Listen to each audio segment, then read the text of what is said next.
Sir Judges, magandang hapon po sa inyong lahat. The issue before the impeachment court today is not whether you possess the power to issue a subpoena. The real issue is whether such power may be exercised in a manner that disregards due process and compels the production of documents and information beyond what is allowed by law. Your Honors, jurisprudence provides that for a subpoena to be valid, it must comply with twin requirements of 1, definiteness, and 2, relevance. Ibig sabihin po nun, dapat particularly describe po ang nasasaklaw ng subpoena at dapat may direktang kaugnayan sa ginagawang paglilitis.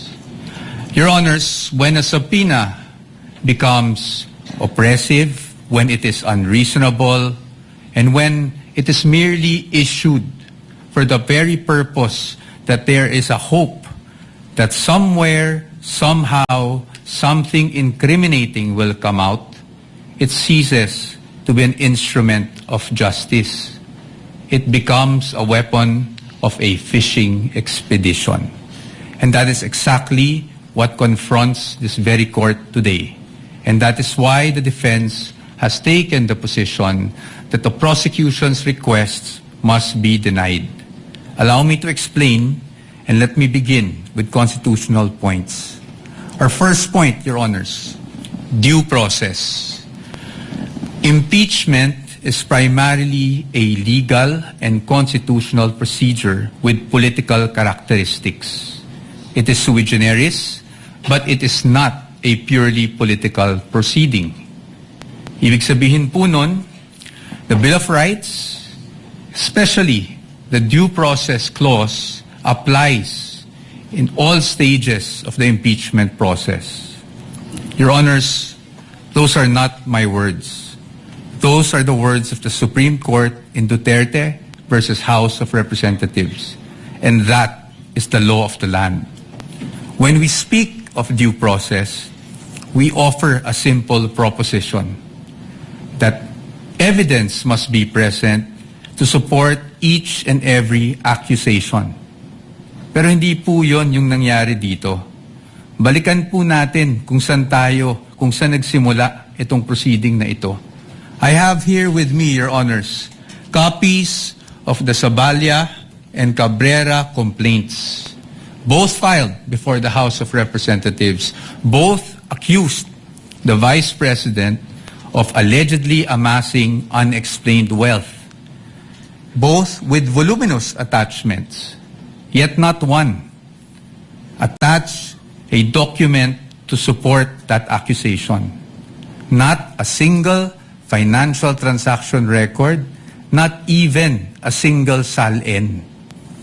In fact, it was only after these complaints were filed, and more significantly, only after the respondent had filed her answer before the Committee on Justice, that committee started searching for evidence to somehow support these accusations through, again, the issuance of subpoenas. Your Honors, we objected then, and we are still objecting now, because with all due respect, the position of the defense is that is the very definition of a fishing expedition. Your Honors, in our legal system, it is not permitted to accuse now and then just look for proof later on. That is not how due process works.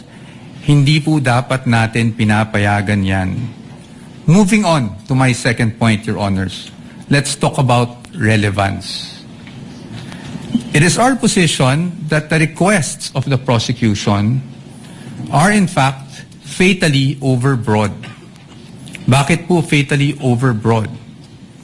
An impeachable offense is an act or omission committed while the public official is occupying an impeachable office, not before being elected or appointed to such position.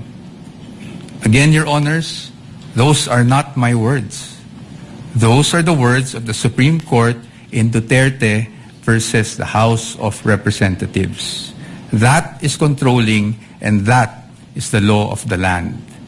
Yet here, Your Honor, today, the prosecution is requesting for documents spanning almost 2 decades, almost 20 years, dating as far back as 2007.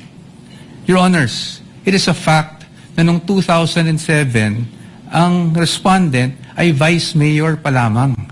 Definitely not an impeachable office, Your Honors. How is that relevant? It is the position of the defense that it is not. In fact, what that is an unlimited search throughout a person's financial history. That should not be allowed. Your Honors, if a subpoena is not narrowly tailored, it is oppressive. For these reasons alone, we are of the position that the request should already be dismissed. Nonetheless, if the impeachment court were to extend its utmost liberality, which the prosecution have asked for in their memorandum, we'd like to point out, Your Honors, that Congress itself, the Senate and the House of Representatives, enacted laws that specifically prohibit the disclosure of these information that the prosecution is asking for now. Let us go through them one by one. Let's start with RA 9160 as amended by RA 11521, which is the Anti-Money Laundering Act. Your Honors, the prosecution is asking for covered transaction reports, suspicious transaction reports, financial intelligence reports, again, spanning almost 2 decades. However, it is clear under Section 8A, which we are flashing on the screen right now, na bawal po yun. Disclosure is prohibited under this provision, Your Honors. It is in black and white. Meron po bang exception? Wala po. Impeachment is not an exception. Had Congress wanted to make impeachment as an exception, madali lang naman pong ilagay yun sa batas. Pero hindi po iyon nagawa. Now, in fact, I also have here copies of the Financial Intelligence Report and another report from the AMLAC, the Information Management Analysis Group, which were already marked as exhibits, Your Honor, and is in the records of the court. No? Exhibit D2-8-P1, where it says specifically that it should not be, the information should not be used as evidence in formal proceedings, Your Honors. Clearly, Your Honors, to compel AMLAC officials to disclose such information would be to compel them to violate the law. Let's move on now to the tax records, Your Honors. Prosecution is asking for tax records, so let's look at the tax code.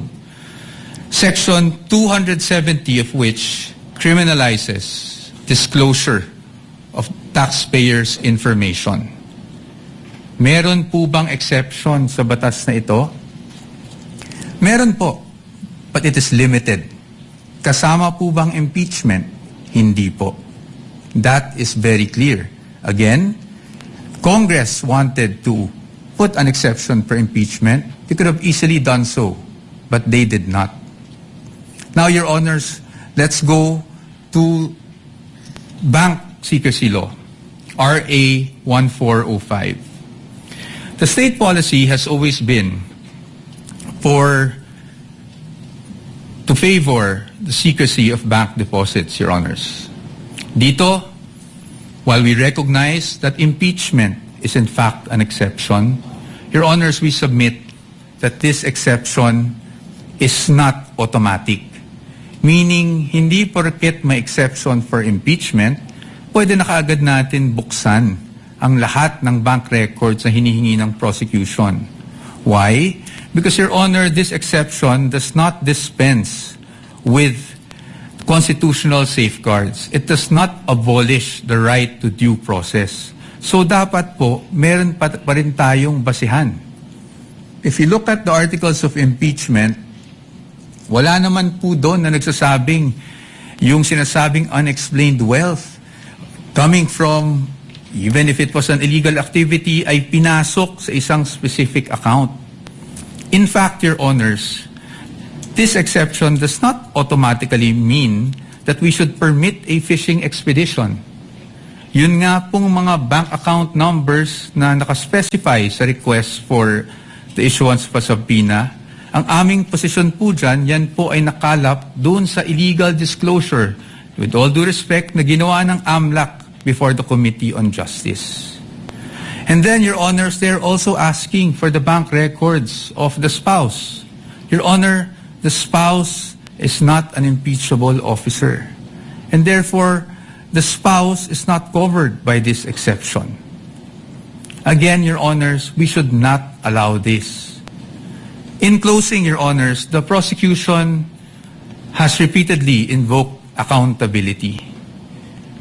Your Honors, we agree with them. No one is above the law. But in the same manner, no one must fall below or be outside the protection of the law. Impeachment is indeed a powerful constitutional tool.